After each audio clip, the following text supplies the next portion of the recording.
The morning light filtered through the tall windows of the Carter Institute for Photographic History in Charleston, West Virginia, casting geometric patterns across the polished hardwood floors.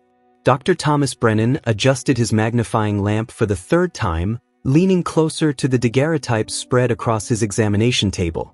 At 62 years old, he had spent 4 decades studying 19th-century photography, had examined thousands of images from America's frontier period, had published 7 books on photographic techniques of the Victorian era. He considered himself unshakable, immune to surprise. But the image before him had been troubling him for 3 consecutive days. The photograph had arrived 2 weeks earlier, donated by the estate of Margaret Eloise Whitaker, a retired schoolteacher from Boone County who had passed away at 97. According to the accompanying documentation, the image had been discovered in a locked trunk in her attic, wrapped in oilcloth and preserved with remarkable care. The daguerreotype showed a rustic cabin in what appeared to be a remote Appalachian hollow, probably somewhere in what was then still relatively wild Western Virginia. The date inscribed on the back read October 1878, along with a location that no longer appeared on modern maps, Raven's Fork, near the Gauley River. The composition was typical of frontier photography from that period. A rough-hewn log cabin with a stone chimney occupied the center of the frame, surrounded by dense forest that pressed in from all sides. A man stood on the porch, bearded and weathered, dressed in homespun clothing. Beside him was a woman, her face showing the particular exhaustion that came from frontier life, from endless work and sparse resources. 2 children, a boy and a girl, stood in front of their parents, solemn as most children appeared in photographs from that era when exposure times required absolute stillness. But it was the window that had captured Thomas's attention and refused to release it. The cabin had a single glass window visible in the photograph, a luxury for a frontier dwelling, and in that window was a reflection. Not the expected reflection of trees or sky, but the clear, unmistakable image of a 5th person. A young woman, her features distinct despite the limitations of the photographic technology, staring out from inside the cabin. The problem was simple and utterly perplexing. The angle of the reflection was wrong. Given the position of the camera and the geometry of the window, the reflected figure should have been standing exactly where the photographer would have been positioned. But that was impossible. The photographer was operating the camera, capturing the image. No one else could have been in that exact spot. Thomas had spent days analyzing the photograph using every tool available to modern conservation science. Microscopic examination, spectral analysis, digital reconstruction of the 3-dimensional space. He had consulted with colleagues who specialized in optics, in Victorian-era photography, in the physics of light and reflection. None of them could explain the anomaly. The reflection was real, not a later addition or manipulation. It had been captured at the same moment as the rest of the image, was part of the original exposure. But it showed someone who couldn't possibly have been there. His research assistant, Emily Chen, knocked softly on the door frame before entering. She was 28, brilliant, pursuing her doctorate in archival science while working at the institute. She carried 2 cups of coffee and a tablet loaded with the latest round of analysis results.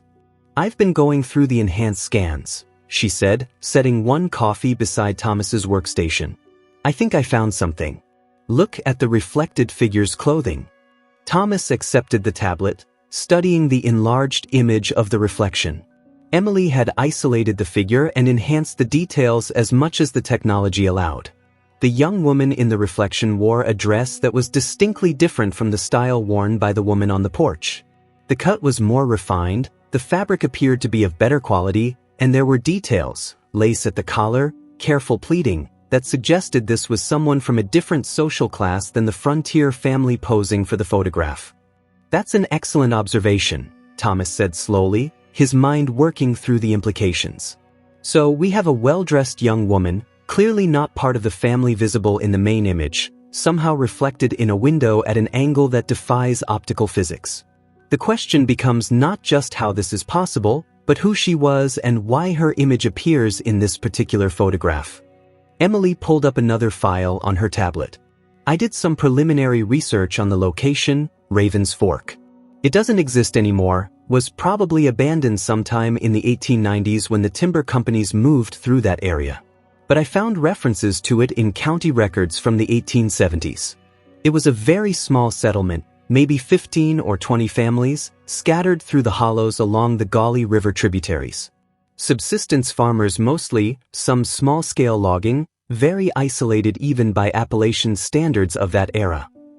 Any mention of the family in the photograph? Thomas asked, though he suspected the answer. Nothing definitive. The county records from that period are fragmentary at best.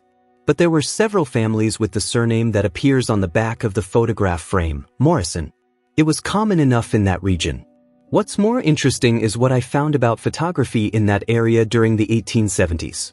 There was only one photographer known to have worked that territory, a man named Josiah Pemberton. He traveled through western Virginia and eastern Kentucky, documenting frontier life. Some of his work is held in the Library of Congress collection. Thomas felt the familiar stirring of a mystery deepening, becoming more complex. Can we access Pemberton's other work? I want to see if there are similar anomalies in any of his other photographs. Already done, Emily said with a slight smile, pulling up a digital archive. I spent most of yesterday going through his entire known collection. 47 photographs total. And Thomas, look at this. She displayed 3 other images, all showing different frontier families or individuals. And in 2 of them, there were similar reflections, additional figures visible in windows or polished surfaces, people who shouldn't have been able to appear in those positions given the camera angles and the laws of optics. In one image, a bearded man appeared reflected in a water bucket. In another, a child's face was visible in what appeared to be a polished stove door. So this wasn't a one-time occurrence, Thomas said, his excitement growing despite his attempt at scholarly detachment. Pemberton was doing this intentionally. He was somehow manipulating his images to include additional figures, hidden in reflections. The question is why? What was he documenting that couldn't be shown directly? They spent the rest of the morning examining the other images, trying to find patterns or connections. The reflected figures were always positioned in ways that made them invisible in the main composition, visible only in mirrors, windows, or reflective surfaces. The people in the reflections were always alone, never part of the family groups that formed the primary subjects of the photographs. And in every case, there was something about the reflected figures that seemed different, more refined clothing, different postures, and quality that Thomas struggled to define but could definitely sensed by afternoon. Thomas had formulated a working hypothesis, though it seemed almost too dramatic to be credible. What if, he said carefully, Pemberton was documenting people who were hidden, people who couldn't be openly photographed but whose existence he wanted to record? Emily looked skeptical. Hidden why? What would make someone need to be concealed in that time and place? It was a fair question, and Thomas didn't have a good answer yet. But he knew someone who might. He pulled out his phone and dialed a number he had called many times over the years. Professor Linda Cassidy at West Virginia University was the leading expert on 19th-century Appalachian social history, had spent her career documenting the complex dynamics of mountain communities during that turbulent period. She answered on the third ring, her voice warm with recognition. Thomas Brennan, what obscure historical mystery are you pestering me with today? He explained the photographs, the impossible reflections, the pattern they had discovered in Pemberton's work. Linda listened without interruption, and Thomas could practically hear her mind working through the implications. Send me the images, she said finally. All of them, with as much detail as you can provide. I have some ideas, but I need to see the photographs before I can be certain. Can you come to Morgantown tomorrow? I think this connects to something I've been researching, something that isn't widely known even among Appalachian historians. Thomas agreed immediately, his curiosity fully engaged now. After hanging up, he turned to Emily. Clear your schedule for tomorrow. We're going to learn something important. That evening, alone in his office after Emily had left for the day, Thomas sat with the original Morrison family photograph, studying it by the light of his desk lamp. The family on the porch looked like so many frontier families he had seen in countless photographs, worn by labor, stoic in the face of hardship, determined to mark their existence in a vast and often hostile land. But the young woman in the reflection, her face visible in the cabin window, Her features clear despite the technical limitations of 1878 daguerreotype technology. She was different. There was something in her expression, even rendered in shades of silver on the old plate, that suggested intelligence, maybe sadness, certainly awareness. "Who are you?" Thomas thought, tracing the reflection with his finger without actually touching the delicate surface. "Why are you hidden in this image? What story are you trying to tell across nearly 150 years? The photograph offered no answers, but Thomas was patient. He had learned over his long career that historical mysteries rarely revealed themselves quickly. They required careful research, thoughtful analysis, the willingness to follow evidence wherever it led, even when it contradicted expectations or challenged conventional narratives. This photograph, with its impossible reflection, was trying to tell him something. Tomorrow, perhaps, he would begin to understand what. The drive to Morgantown took 3 hours through the rolling Appalachian landscape, autumn colors blazing across the mountainsides. Emily drove while Thomas reviewed his notes, preparing for the meeting with Linda Cassidy. They arrived at her office in the history department just before noon, finding her surrounded by books and documents, the organized chaos that characterized serious scholarly work. Linda was in her late 50s, with gray hair and sharp eyes that missed nothing. She had prints of all the Pemberton photographs spread across a large table, along with various historical documents, maps, and reference materials. "This is extraordinary," she said without preamble, gesturing at the photographs. "I've been looking at these since you sent them last night. Thomas, I think your photographer friend Josiah Pemberton was documenting something that has been almost completely erased from official histories. He was recording the existence of Chinese immigrants in the Appalachian coal and railroad camps." Thomas stared at her, momentarily unable to process what she had said. Chinese immigrants? In rural Appalachia in the 1870s? "Linda, I've never heard of any Chinese presence in that region during that period." "Exactly," Linda said, her voice intense with the excitement of discovery. "That's because their presence has been systematically forgotten, erased from local histories and collective memory. But they were there. After the Transcontinental Railroad was completed in 1869, thousands of Chinese laborers who had worked on the Western railroads found themselves unemployed. Many migrated east looking for work.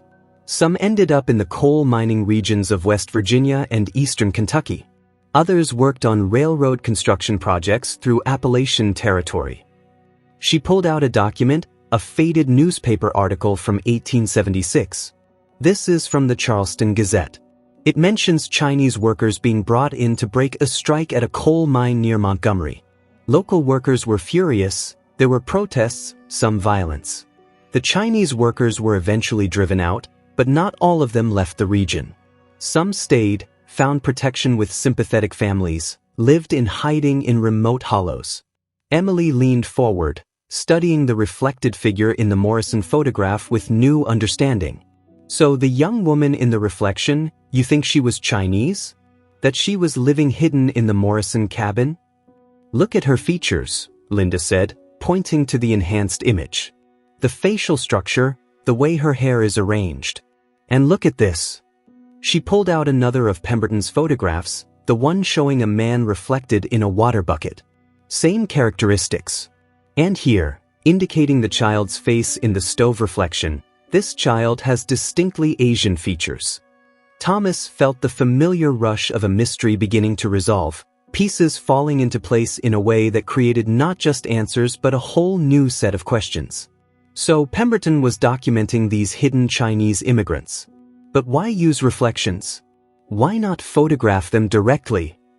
"Think about the social context," Linda said. This was a period of intense anti-Chinese sentiment, especially after the Panic of 1873 and the economic depression that followed. Chinese immigrants were blamed for taking jobs from white workers, were subjected to violence and legal persecution. The Chinese Exclusion Act was passed in 1882, but anti-Chinese sentiment was building throughout the 1870s.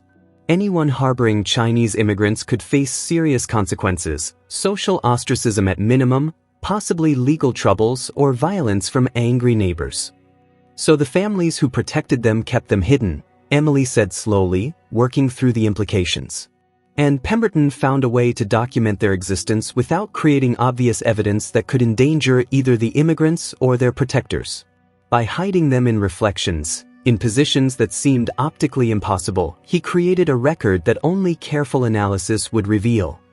"It's brilliant," Thomas said, admiration in his voice. "And heartbreaking. These people existed, lived entire lives in these remote mountain hollows, but they had to remain invisible, hidden even from photographic record except through this clever subterfuge." Linda nodded gravely. "I've been researching this for years, trying to recover evidence of Chinese presence in Appalachia during this period. It's been incredibly difficult because so much was deliberately hidden or destroyed.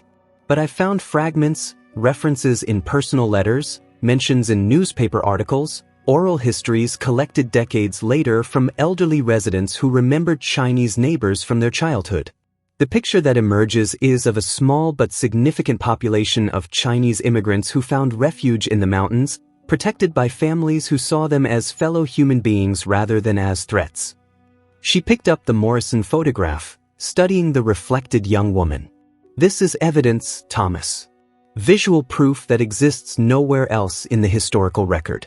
These photographs that Pemberton took, they're the only surviving documentation of these hidden lives.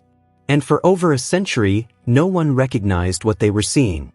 The implications of Linda's research transformed the Morrison photograph from a curious anomaly into a historical document of profound significance.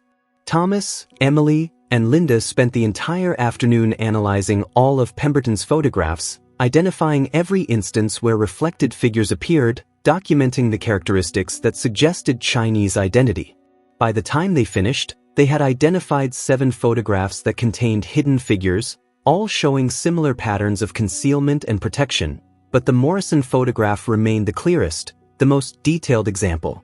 The young woman reflected in the cabin window was visible enough that her features could be studied, analyzed, compared with period photographs of Chinese women from other regions. Emily used facial recognition software designed for historical analysis, comparing the reflected figure with documented images of Chinese immigrants from California and other Western states. The results were consistent. The bone structure, facial proportions, and other measurable characteristics all supported Linda's hypothesis.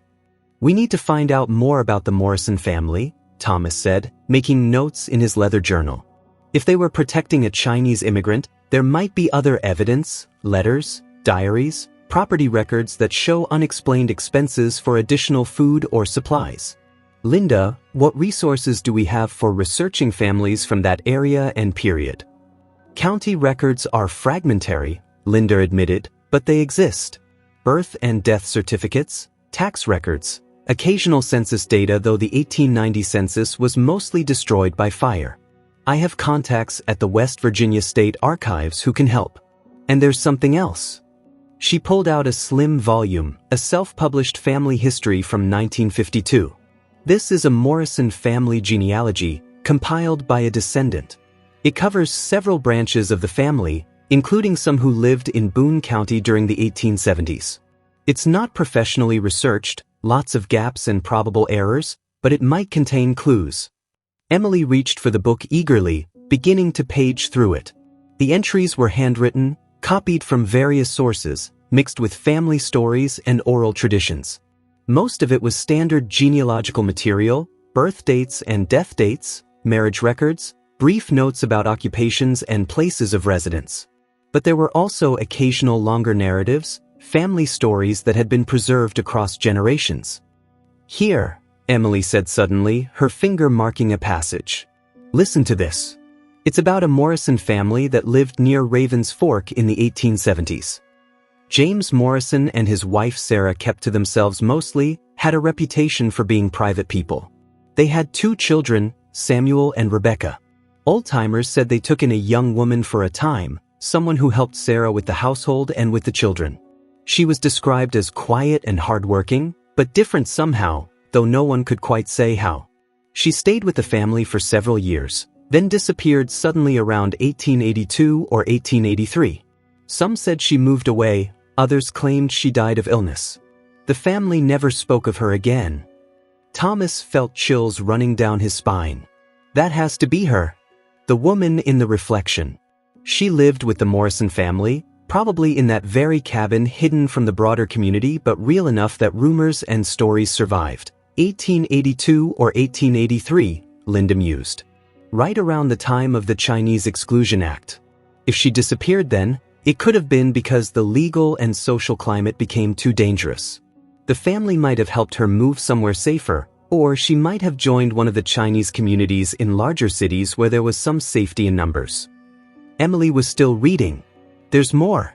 It says, James Morrison was known as a fair man, someone who judged people by their character rather than their appearance or origin.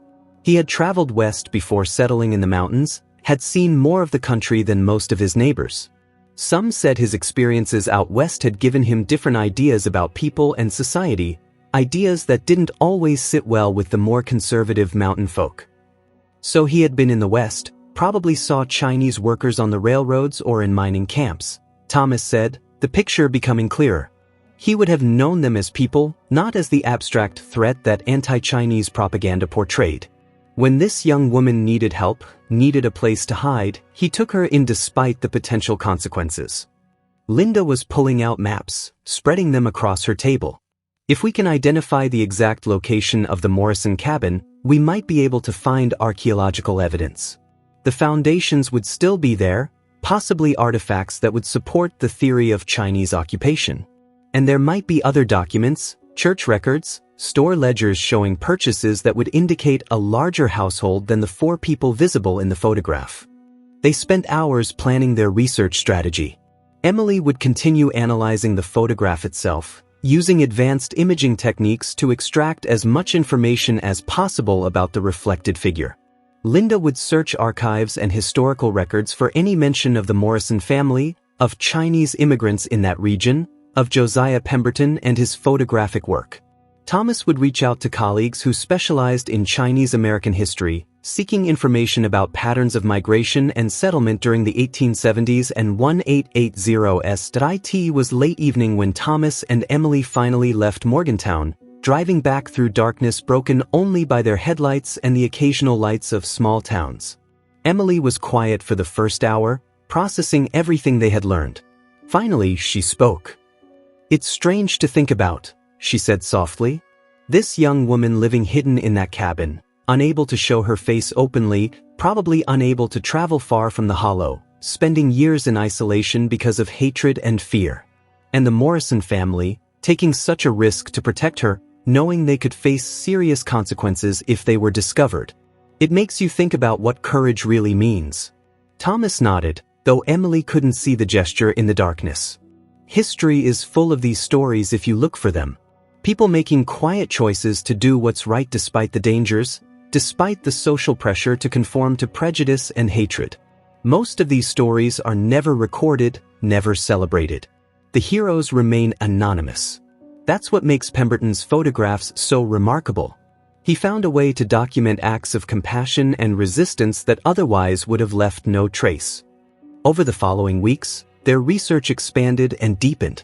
Emily made contact with descendants of Chinese immigrants who had lived in Appalachia, families whose oral histories contained stories of relatives who had found refuge in mountain communities. These stories had been kept quiet for generations, passed down within families but rarely shared publicly because of lingering shame and fear associated with that history. One descendant, Robert Chin, whose great-great-grandmother had lived in eastern Kentucky during the 1870s, was particularly helpful. He shared family documents, including a diary kept by his ancestor, written in a mixture of Chinese characters and phonetic English. The diary described life in a remote mountain hollow, living with a white family who protected her from anti-Chinese violence, working as a domestic helper while maintaining her Chinese cultural practices in secret. She wrote about the fear, Robert explained during a video call with Thomas and Emily. Fear of being discovered, of bringing trouble to the family that sheltered her, of being forced to leave or being subjected to violence. But she also wrote about kindness, about the Morrison. Yes, her diary specifically mentions the Morrison family, about how they treated her with dignity, how they insisted she eat meals with them rather than separately, how they allowed her to maintain her traditions. She wrote about teaching the children Chinese phrases, about sharing stories from her homeland. Thomas felt almost overwhelmed by the convergence of evidence. The photograph, the family history, the diary, all pointing to the same conclusion. The young woman reflected in the Morrison cabin window had been real, had lived a hidden life in that remote hollow, had been protected by people who chose compassion over conformity. But who was she? Did she have a name that had survived the years and silence? Linda found the answer in an unexpected place. She was researching property records from Boone County, looking for any Morrison family holdings, when she discovered a death certificate from 1924. It was for Sarah Morrison, wife of James, who had lived to the remarkable age of 87. The death certificate was routine except for one detail. Among the informants providing information for the document was someone listed as May Lynn Morrison, family friend.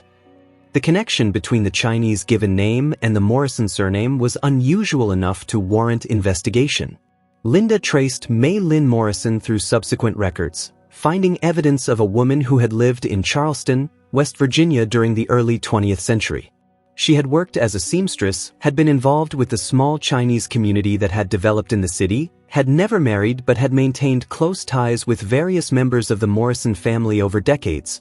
Birth records from 1860 in San Francisco showed a May Lin Chin, daughter of Chinese immigrants who had come to California during the gold rush. She would have been 18 in 1878, the year of the photograph, exactly the right age to match the reflected figure in the cabin window. Immigration records showed that her parents had died in an epidemic in 1875.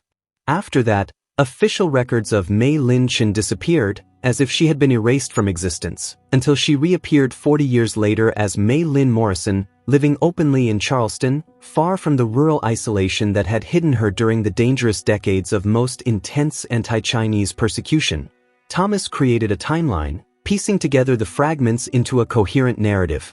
May Lin Chin, orphaned in California, had somehow made her way east, possibly with a group of Chinese workers heading to railroad or mining jobs. When anti-Chinese violence flared in the coal mining regions in the mid-1870s, she had found refuge with the Morrison family, probably through James Morrison's connections from his time out west. She had lived with them in their remote cabin for approximately 5 years, from around 1877 to 1882, working as a helper and companion while remaining hidden from the broader community. When the Chinese Exclusion Act made her position even more precarious, the family had helped her relocate to Charleston, where a small Chinese community offered more anonymity and protection. She had adopted Morrison as part of her name, signaling both her connection to the family that had saved her and possibly providing her with a layer of protection by associating herself with a white family name. She had lived into her 70s, long enough to provide information for Sarah Morrison's death certificate in 1924, maintaining that connection across half a century. "We need to tell this story," Emily said during one of their research meetings. "Not just publish it in an academic journal where maybe a few hundred historians will read it. This needs to reach people, needs to be shared widely. It's about more than just one woman and one family. It's about the Chinese presence in Appalachia that's been erased from history. It's about acts of courage and compassion during a time of hatred and violence. It's about how ordinary people resisted injustice in their own quiet ways." Thomas agreed completely. They began planning a public exhibition at the Carter Institute, similar to what Sarah Mitchell had done with the Hartley photograph but focused on this newly uncovered history. They would display Pemberton's photographs, including all 7 images containing hidden Chinese figures. They would present the research findings, the documentary evidence, the diary entries and family histories. And they would tell May Lin's story, giving her the visibility and recognition she had been denied during her lifetime. Linda suggested they reach out to Chinese American historical organizations, to descendants of Chinese immigrants who had lived in Appalachia, inviting them to contribute to the exhibition. The response was overwhelming. Families came forward with stories that had been kept quiet for generations, with photographs and documents, with oral histories recorded from elderly relatives. What had seemed like an isolated case revealed itself as part of a larger pattern, dozens or possibly hundreds of Chinese immigrants who had found refuge in mountain communities, protected by neighbors who refused to participate in persecution. The exhibition was scheduled for 6 months later, giving them time to conduct thorough research and create comprehensive displays. But Thomas wanted to do something more immediate, something that would honor Mei Lin and the Morrison family before the formal exhibition. He decided to write an article for a popular history magazine, accessible to general readers rather than just academic specialists. The article Thomas wrote, titled "The Hidden Faces of Appalachia: Chinese Immigrants and Mountain Refuge in the 1870s," was published in American Heritage magazine 3 months after their discovery. It created an immediate sensation. The story of Mei Lin and the Morrison family, of Josiah Pemberton's clever photographic technique documenting hidden lives, of an entire erased history being recovered through careful analysis of old photographs, resonated with readers across the country. Thomas's office was flooded with emails and letters from people sharing similar stories from their own family histories. A woman from Kentucky wrote about finding references in her great-grandmother's diary to the quiet Chinese girl who helped us through the hard winter of 1879.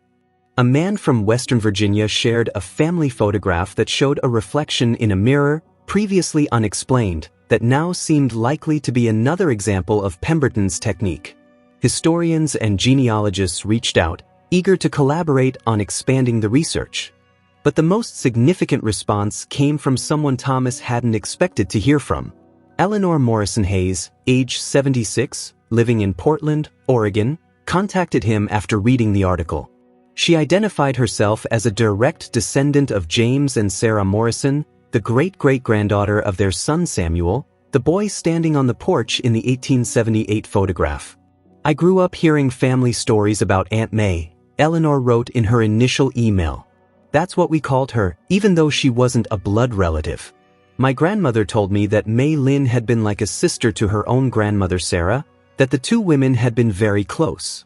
But no one ever explained who Mei Lin was or where she came from. There was a sort of family understanding that we didn't talk about it publicly, though I never understood why." Reading your article, everything suddenly made sense. Thomas immediately invited Eleanor to visit the institute, to see the photograph and the research they had compiled. She arrived 2 weeks later, a distinguished-looking woman with silver hair and sharp, intelligent eyes that reminded Thomas strongly of Sarah Morrison's expression in the photograph. She was accompanied by her daughter, Rachel, a documentary filmmaker in her 40s. When Eleanor saw the photograph, she stood in silence for a long moment, her hand pressed to her chest. "My God," she finally whispered. "That's my great-great-grandfather James, my great-great-grandmother Sarah. And those are my great-grandfather Samuel and his sister Rebecca. I've heard about this photograph my whole life, knew it existed, but I'd never actually seen it. The family story was that it had been lost generations ago." "And Mei Lin," Thomas said gently, pointing to the reflected figure in the window. "That's the woman your family protected." Eleanor moved closer, studying the reflection. She was real. All those vague family stories, they were true. And she lived hidden in that cabin, unable to show herself openly, because people would have hurt her if they knew she was there. Her voice caught. The courage that must have taken, for her and for my ancestors. The daily fear, the constant need for caution. Rachel was recording the moment, her camera capturing her mother's emotional response. "Mom told me the family stories before we came," she said, "but seeing the actual photograph, seeing visual proof, it's different. This isn't just family legend anymore. This is documented history." Eleanor had brought a small wooden box with her, which she now opened carefully. Inside were several items, family treasures that had been passed down through generations. There was a small jade pendant, delicately carved in the shape of a lotus flower. "This was Mei Lin's," Eleanor explained. Family tradition said it was the only possession she brought with her from California, the only connection to her parents and her heritage. She wore it every day, apparently hidden under her clothes where no one could see it. When she moved to Charleston, she gave it to Sarah Morrison as a thank you for all those years of protection. Sarah passed it down to her daughter Rebecca, and it's been inherited by Morrison women ever since. "My grandmother gave it to me when I turned 21, told me I was old enough to know the story behind it." Thomas felt tears prickling his eyes as he examined the pendant. It was beautiful, clearly antique, the jade a deep green that seemed to glow in the light. This was a tangible connection to Mei Lin, something she had touched and worn, something that had connected her to her lost parents and homeland during those years of hiding. "There's more," Eleanor said, pulling out a folded piece of paper, yellowed with age and fragile. "This is a letter that Mei Lin wrote to Sarah Morrison in 1883, after she had moved to Charleston. My grandmother saved it, kept it with other important family documents. I brought it because I thought you should see it, that it should be part of the historical record." The letter was written in surprisingly elegant English script, showing that Mei Lin had been educated and literate despite the limitations of her circumstances. Thomas read it aloud, his voice careful and reverent. "My dearest Sarah, I write this from my new home in Charleston, where I have found employment and a measure of safety. I cannot adequately express my gratitude to you and James for the years of protection you provided. When I had nowhere else to turn, when violence and hatred made it impossible for me to live openly, you took me into your home and treated me as family. You risked your own safety, faced judgment from neighbors, sacrificed your own comfort to ensure mine. I will carry your kindness with me for the rest of my life. I hope that someday our country will be different, that people like me will not need to hide, that families like yours will not need to risk so much to show basic human compassion. Until that day, I will work and live as best I can, honoring your example by treating others with the same generosity you showed me. Your eternal friend, Mei Lin." The room was silent when Thomas finished reading. Emily was crying openly. Linda had her hand over her mouth, visibly moved. Eleanor stood with her daughter's arm around her shoulders, both women absorbing the weight of their ancestors' compassion and Mei Lin's gratitude. "This changes everything," Thomas said finally. "We don't just have photographic evidence and historical inference. We have Mei Lin's own words, her testimony about what the Morrison family did for her. This is as close as we can get to hearing her voice directly." Rachel, still filming, spoke up. "I want to make a documentary about this. Not just about the discovery of the photograph, but about the broader story of Chinese immigrants in Appalachia, about families like mine who protected them, about how this history has been erased and is now being recovered. Would you be willing to participate? All of you?" The enthusiasm in the room was immediate and unanimous. A documentary would reach even more people than the exhibition, would bring this forgotten history to audiences who might never visit a museum or read an academic article. It would give Mei Lin and the countless other hidden Chinese immigrants the visibility and recognition they deserved. Over the following months, Rachel's documentary project grew and evolved. She interviewed descendants of Chinese immigrants who had lived in Appalachia, historians and archivists who had been working to recover this lost history, members of the Morrison family who shared their stories and family artifacts. She traveled to the location of the old Ravens Fork settlement, filming the forest that had reclaimed the area, searching for the cabin foundations that might still exist under layers of growth and time, and she found them. With the help of local historians and the coordinates derived from period maps and surveys, Rachel's crew located the Morrison cabin site. The logs had long since rotted away, but the stone foundation remained, along with the chimney stacks still standing amid the trees. Archaeological surveys revealed artifacts that supported the theory of Chinese occupation, fragments of Chinese ceramics, a broken comb of a style common among Chinese women, even some coins minted in China that had somehow made their way to this remote Appalachian hollow. The documentary premiered at the Sundance Film Festival 18 months after the initial discovery of the reflection in the photograph. Titled Reflected Lives, Hidden Chinese in the Appalachian Mountains, it combined the personal story of Mei Lin and the Morrison family with the broader historical context of Chinese immigration, anti-Chinese violence, and the acts of protection and resistance that saved lives during a dark period of American history. The response was overwhelming. The film won the Special Jury Prize for Historical Documentary and was picked up by a major streaming service for distribution. Suddenly, millions of people were learning about Mei Lin, about Josiah Pemberton's clever photographic technique, about the Morrison family's courage, about an entire hidden chapter of American history. For Thomas, the success was gratifying but also humbling. He had spent his career studying old photographs, but he had almost missed the significance of this one. If Emily hadn't noticed the anomaly in the reflection, if Linda hadn't recognized the connection to Chinese immigrant history, if Eleanor hadn't come forward with family stories and artifacts, Mei Lin's story would have remained hidden, visible but unseen in a photograph that had sat in a trunk for over a century. The Carter Institute exhibition opened to coincide with the documentary release. It was more comprehensive than Thomas had initially envisioned, including not just Pemberton's photographs but also artifacts, documents, contemporary accounts, and oral histories from descendants of both Chinese immigrants and the families who had protected them. The centerpiece remained the Morrison family photograph, displayed in a climate-controlled case with careful lighting that made the reflected figure visible without causing deterioration to the delicate daguerreotype. On opening night, Eleanor Morrison Hayes stood beside Thomas as they looked at the photograph together. Her daughter Rachel was filming for a follow-up documentary short, capturing the moment when their family's private history became part of the public historical record. "My great-great-grandfather James died in 1910, Eleanor said quietly. My great-great-grandmother Sarah lived until 1924. Neither of them ever spoke publicly about what they had done, about the risk they had taken to protect Mei Lin. It was just something they did, not for recognition or praise, but because it was right.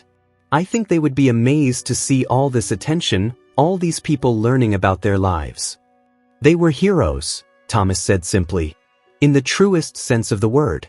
Not because they did something dramatic and public, but because they quietly chose compassion over conformity, humanity over hatred. And Mei Lin was a hero too, surviving years of hiding and isolation, maintaining her dignity and identity, eventually building a life for herself when it became safe enough to do so." "The pendant," Eleanor said, touching the jade lotus that hung around her own neck. "Mei Lin gave this to Sarah as a thank you. But I think it was more than that. I think it was a symbol of continuity, of connection, of the idea that compassion and courage create bonds that survive across generations. When I wear this, I'm carrying forward not just a piece of jewelry but a legacy of choosing to see the humanity in others, of refusing to participate in cruelty and exclusion." The exhibition ran for 6 months in Charleston before beginning a national tour. At each venue, local Chinese American communities embraced it, recognizing their own hidden histories in Mei Lin's story. Many came forward with additional stories, photographs, and documents, expanding the historical record of Chinese presence in regions where it had been thought not to exist. But perhaps most moving to Thomas were the letters and emails from young Chinese Americans who wrote to thank him for recovering this history, for proving that their ancestors had been present even in places where their existence had been denied, for showing that some white Americans had chosen to protect rather than persecute. "I grew up believing my people had no history east of California," one young woman wrote. "Finding out that Chinese immigrants lived and worked and survived in Appalachia, that they were protected by neighbors who saw them as human beings, it changes how I think about my place in this country." 3 years after the discovery of the reflection in the Morrison photograph, Thomas Brennan sat in his office at the Carter Institute, looking at the shelf where a replica of the photograph held a place of honor among his most significant projects. The original was safely stored in climate-controlled archives, but the replica, a museum-quality reproduction, served as a daily reminder of what careful attention to detail could reveal. The field of historical photography had been transformed by the discovery. Scholars now routinely looked for hidden figures in reflections and reflective surfaces in old photographs, understanding that these might represent deliberately concealed subjects whose stories had been intentionally preserved in subtle ways. Several other photographers of the period had been identified as using similar techniques, creating an entire subdiscipline of reflection analysis in historical photograph conservation. Emily Chen had completed her doctorate, her dissertation focusing on photographic techniques used to document hidden populations in 19th century America. She had been offered a position at the Smithsonian, working to identify and analyze photographs that might contain similar hidden subjects. Her work had already uncovered several cases similar to Mei Lin's, Chinese immigrants hidden in reflections, as well as examples of other marginalized groups, formerly enslaved people, Native Americans, religious minorities, whose images had been preserved through similar photographic sleight of hand. Linda Cassidy had published her comprehensive history of Chinese immigrants in Appalachia, a book that drew heavily on the evidence uncovered through the Morrison photograph investigation. It had been reviewed in major newspapers and academic journals, praised for bringing to light a forgotten chapter of American history. Universities were now incorporating this material into their courses on immigration history, Appalachian studies, and Asian American history. But the person who had perhaps been most transformed by the discovery was Eleanor Morrison Hayes. She had become an active advocate for recovering hidden histories, speaking at conferences and community events, encouraging others to look carefully at their family photographs and documents, to pay attention to details that might seem anomalous or strange, because those anomalies might reveal important stories. Her daughter Rachel's documentary had spawned a whole series of follow-up projects, including a traveling exhibition of photographs showing hidden Chinese immigrants, a podcast series, interviewing descendants of both immigrants and protectors, and a crowdsourced database where people could upload photographs and documents related to Chinese presence in unexpected regions of America. Mei Lin's story had become widely known, a symbol of both persecution and protection, of the cruelty of exclusion laws and the courage of those who refused to comply with injustice. Schools used the photograph and the story in lessons about immigration, civil rights, and moral courage. Artists created works inspired by the image, musicians wrote songs about the hidden woman in the window, writers crafted novels and plays imagining Mei Lin's experiences and emotions during those years of concealment. The jade lotus pendant that Mei Lin had given to Sarah Morrison remained with Eleanor, but it had been extensively photographed and documented. Replicas were available at the museum gift shop, with proceeds going to organizations supporting immigrant rights and historical preservation. Many people wore them as symbols of solidarity with refugees and immigrants, as reminders of the obligation to protect those facing persecution. Thomas had tracked down descendants of Josiah Pemberton, the photographer who had created the original image. They had family letters and journals that provided insight into his motivations and techniques. Pemberton had been a committed abolitionist before the Civil War, had witnessed the violence and cruelty of slavery, and had emerged from that experience convinced that artists had an obligation to document and resist injustice. His photographic career had been dedicated to that principle, capturing not just the faces of frontier Americans but also the social realities of their lives, including the presence of people who were supposed to be invisible. In one letter from 1880, Pemberton had written about his technique of using reflections to include hidden subjects. I do not believe that a photographer's duty is only to create pleasing portraits. We are witnesses to our time, documenters of reality, and reality includes those whom society wishes to deny and erase.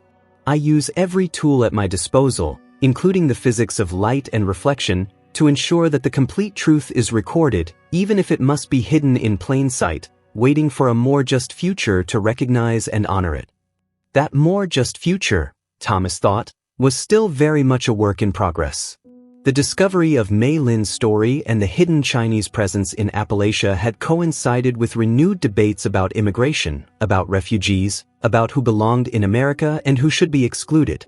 The parallels between the 1870s and the present day were often uncomfortable, reminders that the impulses toward exclusion and xenophobia had not disappeared but had merely shifted targets. But there were also hopeful parallels. Just as the Morrison family had chosen to protect Mei Lin despite the risks and social pressure, modern Americans were making similar choices, offering sanctuary to refugees, supporting immigrant communities, refusing to participate in persecution. History, Thomas had come to believe, was not a simple arc bending toward justice but a constant struggle requiring renewed commitment from each generation. The Carter Institute had established a permanent, Hidden Histories program dedicated to using advanced analytical techniques to uncover concealed stories in archival photographs. Thomas directed the program, supervising a team of researchers and conservators who examined thousands of historical images looking for anomalies that might represent deliberately hidden subjects. They had found dozens of additional cases, each one adding to the growing understanding of how marginalized people had survived and how allies had protected them. One afternoon, a young researcher named David Kim came to Thomas's office, excited about a photograph he had been analyzing. It showed a frontier schoolhouse in Montana from 1883, and David had identified a reflection in a window pane showing a figure who appeared to be Asian, despite no official records of Chinese presence in that area during that period. "I think this might be another Pemberton photograph," David said, showing Thomas the enhanced images. "Or someone using his technique. The reflection is positioned in a way that's optically unlikely, and the figure's features are consistent with Chinese ancestry. I've started researching the area, looking for any evidence of Chinese immigrants or families who might have been protecting them." Thomas felt the familiar excitement of a new discovery, a new story waiting to be recovered. "Document everything carefully," he advised. "Build the case methodically. And remember that you're not just analyzing a photograph, you're recovering someone's life, someone's story that deserves to be told with accuracy and respect." As David left to continue his research, Thomas turned back to the Morrison photograph replica. He never got tired of looking at it, of studying Mei Lin's reflected face, of thinking about the life she had lived, the courage she had shown, the people who had protected her. The photograph was more than just an image, it was a testament to the power of compassion, the importance of resistance, the necessity of bearing witness even when doing so required cleverness and concealment. That evening, Thomas attended a lecture at the local community center. Eleanor Morrison Hayes was speaking about her family's history and about the broader lessons of the Mei Lin story. The room was packed, people of all ages and backgrounds eager to hear about this recovered history and its relevance to contemporary issues. Eleanor spoke powerfully about the choices her ancestors had made, about the daily acts of protection and solidarity that had saved Mei Lin's life. She talked about the jade pendant she wore, about what it meant to carry forward a legacy of compassion. And she challenged her audience to think about their own choices, their own responses to the refugees and immigrants in their communities who faced persecution and exclusion. "My great-great-grandparents weren't famous people," Eleanor said. "They were ordinary frontier farmers, struggling to survive in harsh conditions. They didn't have much, but they shared what they had with someone who needed help. They risked their own safety to protect someone else. That's not heroism in the dramatic sense we usually think of it. That's heroism in its truest, most essential form, the willingness to extend compassion and protection to another human being, even when it's difficult or dangerous or socially costly." During the question period, a young woman raised her hand. She identified herself as a volunteer with a refugee resettlement organization, working with families who had recently arrived from various conflict zones. "I see parallels every day," she said. "Families who are trying to help refugees, who face criticism from neighbors, who worry about the risks and costs. What would you say to them?" Eleanor smiled, her hand moving unconsciously to touch the jade pendant. "I would say that they're part of a long tradition of Americans who chose humanity over hatred. I would tell them that their actions matter, that they're literally saving lives, and that future generations will honor them the way we now honor my ancestors. And I would remind them that Mei Lin survived, built a life, and her story is now known and celebrated. The people they're helping now will also survive, will also build lives, and their stories will also be remembered." The applause was sustained and emotional. Thomas, sitting in the back of the room, felt proud to be part of this ongoing work of recovery and witness. The photograph that had started all of this, the impossible reflection that should have been optically impossible, had revealed itself to be not a mystery of physics but a testament to human ingenuity and compassion. After the lecture, a group of people gathered around Eleanor, sharing their own family stories, asking questions, showing her photographs and documents they hoped might contain similar hidden histories. Thomas watched the scene with satisfaction, understanding that the work of historical recovery was not just the province of professionals like himself but belonged to everyone who cared about truth and justice. He thought about Mei Lin, about whether she had ever imagined that her image, hidden in a window reflection in a remote Appalachian cabin, would someday be seen by millions, would inspire documentaries and exhibitions and books, would become a symbol of survival and protection. Probably not. She had simply been trying to live, to endure, to maintain her humanity in circumstances designed to deny it. But her survival itself had been an act of resistance, and the Morrison family's protection of her had been a rebellion against the cruel logic of exclusion. The photograph, with its cleverly hidden reflection, was proof that even in the darkest times, there were people who chose light. People who saw others as human beings rather than as categories or threats. People who extended compassion across boundaries of race and culture. People whose ordinary acts of kindness created ripples of hope and change that spread forward through time. Thomas stayed late at the community center that evening, talking with people who wanted to share stories or ask questions about historical photograph analysis.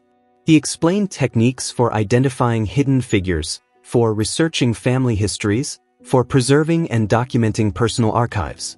He gave out his card to several people who thought they might have photographs worth examining, promising to look at whatever they sent him. Walking to his car finally, late in the evening, Thomas looked up at the stars visible above the Charleston streetlights. He thought about Josiah Pemberton, probably looking at similar stars as he traveled through the Appalachian Mountains in the 1870s, carrying his heavy photographic equipment, documenting lives that others wanted to ignore or erase. Pemberton had understood something essential, that the present always becomes the past, that evidence survives, that truth has a way of emerging even from clever concealment. The reflection in the window had waited more than a century to be properly seen and understood. But once recognized, it had spoken across that vast span of time with clarity and power, telling a story that needed to be told, bearing witness to lives that deserve to be remembered.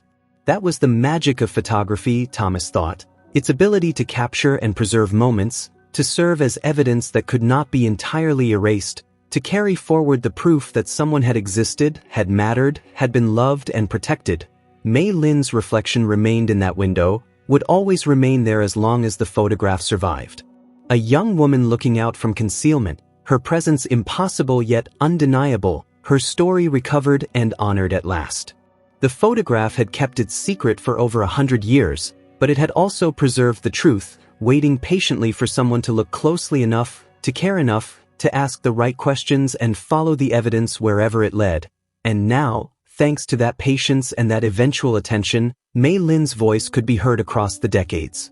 The jade lotus pendant continued to pass through Morrison family hands, a tangible connection to a history of compassion. The cabin foundation remained in its Appalachian hollow, a silent monument to survival and solidarity. And the photograph itself, with its impossible reflection, hung in museums and appeared in books and documentaries, teaching new generations about the hidden histories that wait everywhere to be discovered, about the importance of looking carefully at the evidence of the past, and about the ordinary heroism of people who choose kindness over cruelty, protection over persecution, love over fear. The mystery of the reflection had been solved, but its significance would continue to resonate, reminding all who saw it that history is never as simple as it first appears, that marginalized voices find ways to speak even from silence, and that the work of recovery and witness is never finished but always necessary, always urgent, always worth the effort required to bring hidden lives into the light.